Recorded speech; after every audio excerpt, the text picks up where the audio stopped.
to your first question. Now, out of 43 elected members, 11 members sit here in Dharamsala, in the Parliament House.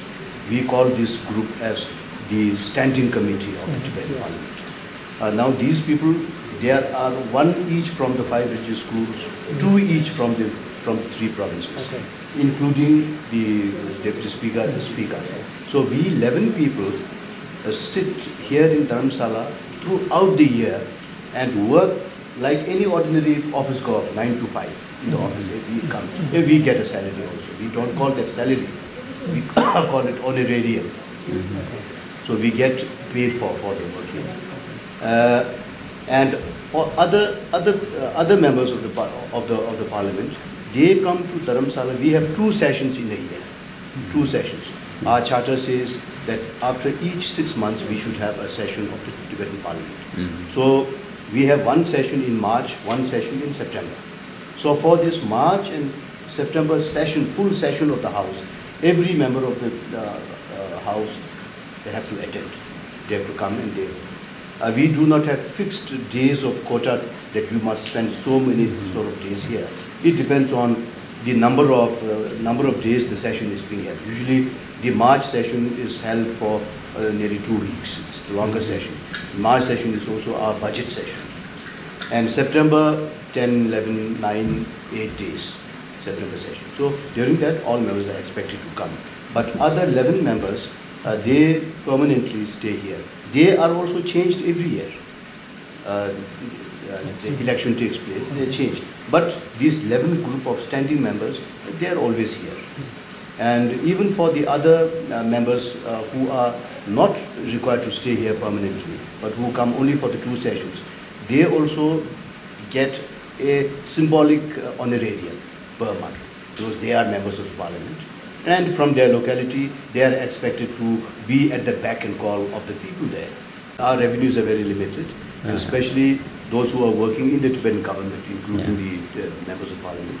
We try to work at the minimum sort of salary, basic requirement. So the highest paid Tibetan, in the Tibetan hierarchy, the highest paid person is the Supreme Justice Commissioner, the High Court judge, the Supreme Court judge. So he gets 50 rupees more than you. He gets only 50 rupees more than me. I'm the second in person. So he gets something like nearly 14,000 Indian rupees.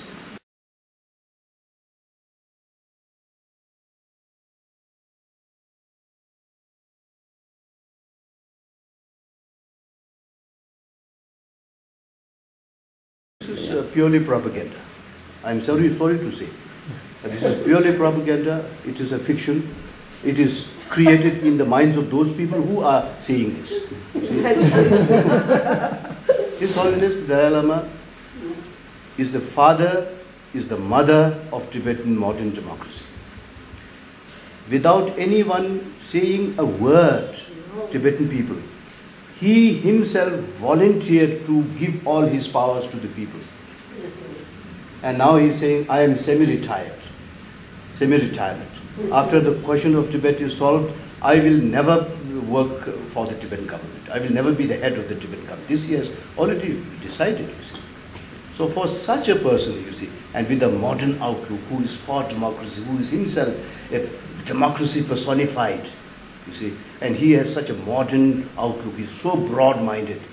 And if you say, such a person says, I want the old system, then I'm sorry. This is only fiction.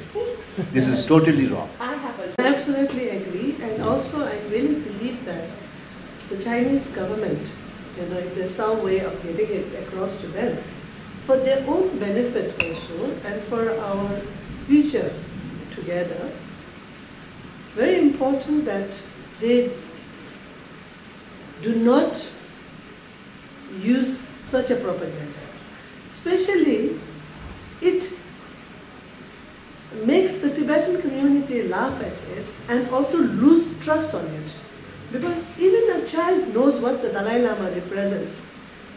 Over here, in the parliament also, we have had many occasions where the Dalai Lama is trying to make his power less and less, and we are there saying, no, no, no, you have to be